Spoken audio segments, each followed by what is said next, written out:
Bingelela igumgedlela ngesibingelelo sasezulwini esithi liyayikhetha igumgedlela inkosi yamaNazaretha unyazo lwezulu phakathi amen. Uyaqhubeka umlando kaJehova ezweni lakwaZulu.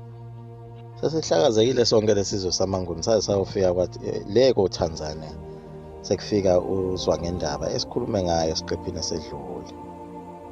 Nalapha ko-Mozambique nako-Zimbabwe siyathola nakhona sebehlanganisiwe futhi abantu, naseSwazini sebehlanganisiwe. eMozambique unoSoshangane lapha nokuyena osebusa khona oyinkosi enkulu eGazankulu. eZimbabwe lapha siyathola Umzilikazi nayo besezinze khona, hlanganise zonke izizwe laphana. Lapha agcine naye setholana phezulu, bafika belungu nakuye bethi bazomtitinya, batholana phezulu abashaya nawo kangamabhunu kaPort wabashaya waze wathumba iy'ngane zawo, noma nawo wabuye ayibuyisa iy'nduku.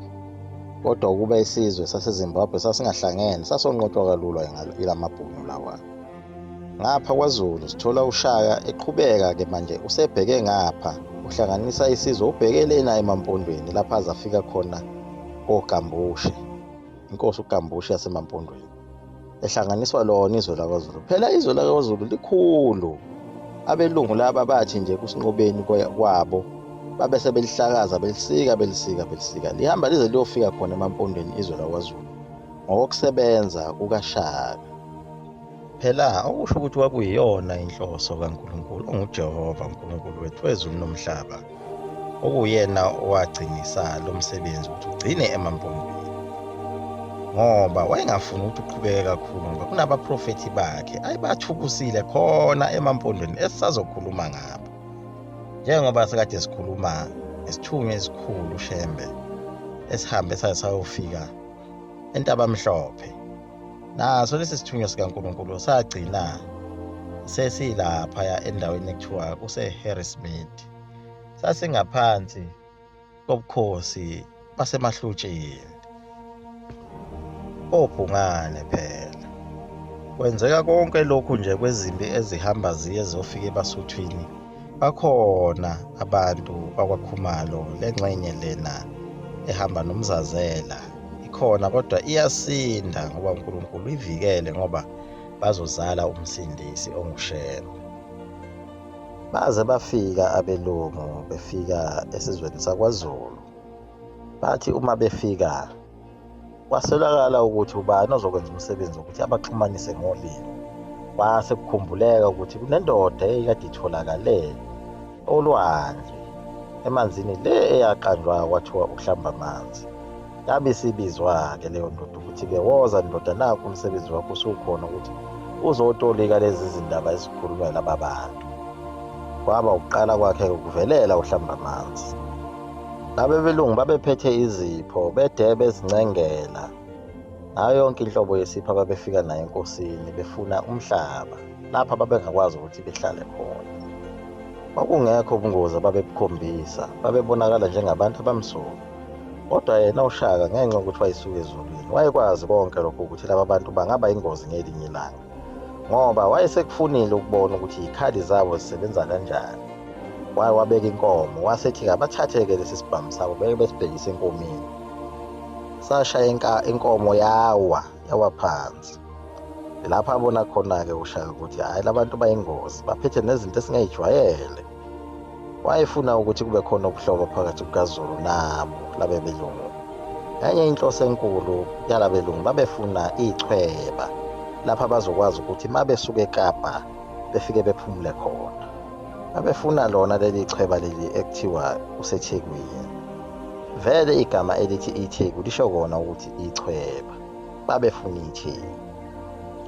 uShaka kukhona intaba ayekade ihlale kuyona, mayibukela lemkhumbi yabo idlula iqhubeka njalo ibheke eMozambique igudla ngolwandle Indian Ocean, lapho ayethi khona ngikhangela amankengana esibizwa ngokuthi ikhongela, okuthi lokho kubiza lokho akuqondile kahle kahle kusekhangela, ngoba wayibiza amankengana ebiza abelungu babiza kanjalo, ebuye babize ngabalumbi. Elinye igama labo Zimbila, elinye babelibiza ngey'nkonjane. elinye kwakuthiwa iphuma limbi ngoba umlungu uphuma emile endlini ngoba abantu bakwaZulu ngalesa sikhathi babehlala endlini ezingoguqa norondo wawungekho ngaleso sikhathi, kwakungamaqhugwana kuphela. Abantu bakwaZulu babekubona lokhu kudlelana kukaShaka nalabelungu, babedidekile bonke ngoba bengayiqondi indaba yakhe nalabelungu. Ngisho ondunankulu imbala basebedidekile kakhulu ngokuthi yini lena eyenziwa undaba ezitha nalabelungu ngoba bayingozi. Kodwa uShaka wayenezinto ayezenza yedwa, enamacebo nje akhe angawatsheli omunye umuntu, njengoba sike sachaza ngokubulala kwakhe izangoma ukuthi kwaba yicebo lakhe yedwa, akazange abonisane nomunye umuntu. Isizwe sasikhathazekile kodwa singaphumeli obala ngalabelungu, futhi kwakubonakala ukuthi usebathanda kakhulu. Njengoba wasekunalabangani bakhe abangabelungu, wayesevame nokuthumela empini, engasavamile ukuya khona.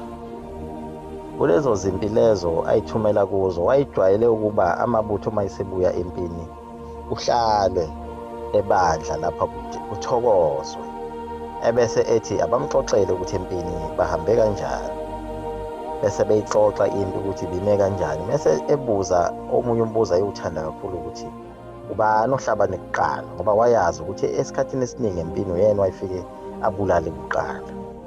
Unensizwa yakabiyelwa okuthiwa uNomgidi, okuyiyona uMagidi, okuyiyona eyahlabana kakhulu empini. Njalo makuhlangenwe ebandla kukhulunywa wayebuza ukuthi ubani okuyena ohlabane kuqala, mase kuthiwa hayi uMagidi uyena ohlabene, bese ehleka kancane ajabule. Kuphinde kube enye impi, kuphinde kube njalo, kuphinde kube enye impi, kuphinde kube njalo, kuthiwa uyena futhi uMagidi ohlabene.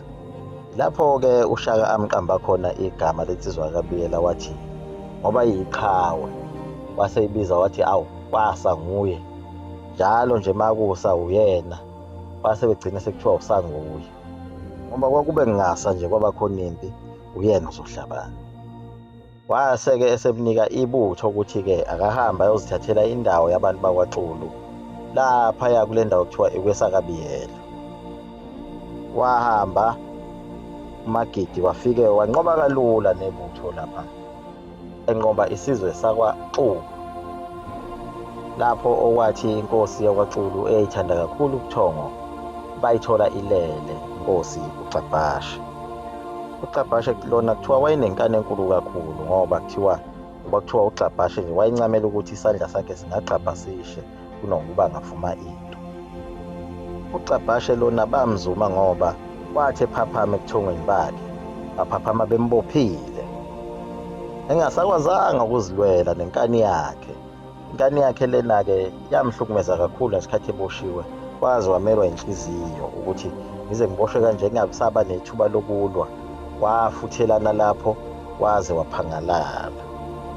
Isizwe sakwaXulu lesi sasihlalisane kahle nabantu bakwangema, sakhelene, njengoba sike sachaza ekuqaleni ukuthi abakwangema bagcine besele beshiwo malandela ebhekise kwaNobamba. Umsebenzi wempi kwaZulu uyabonakala ukuthi usuyaphetheka njengamanje. uNkulunkulu lezi ngelosi ezimbili ayizithumile, sengathi umsebenzi wazo usuphelile ngoba isizwe sesesihlangene kakhulu sonke, sihamba size siyofika le phezulu nezwe oTanzania. Umsebenzi osusele manje sekuyilo kwalabelunga sebefikile ukuthi uShaka uzokwenza njani ngabo, ngoba akafuni ukubabhudukeza ngoba akasitholi isidleke sabo lapho abahleli khona. Usahlezi elokhu ebuza kulabelungu ukuthi inkosi yenu ubani, lenkosi yenu ikuphi na lapho ehlezi khona. Ufuna ukwazi ukuthi laba bantu bangaki ngoba akakwazi ukubhudukeza abantu ele nabo engakawutholi kahle wonke umnyombo.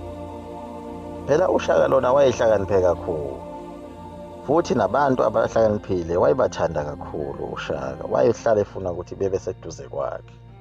Manje nakuba belungu labo khona ukuhlakanipha ekubona kubo, ingakho wayesesondele kakhulu kubo, kodwa azi kahle ukuthi bayizitha. Kodwa abaningi kwaZulu bayebengaqondi lokhu, kwase kukhona nomona kuba ukuthi usenamathele kulezi hlakaniphi ezimhlophe ezinyosi, bona kabasanakiwe. Liyaguqa lapho igumbedlela umzukulu kaMafutha Umkhulu uyintombi nesoka, inkosi ibusiseni ekuzwini.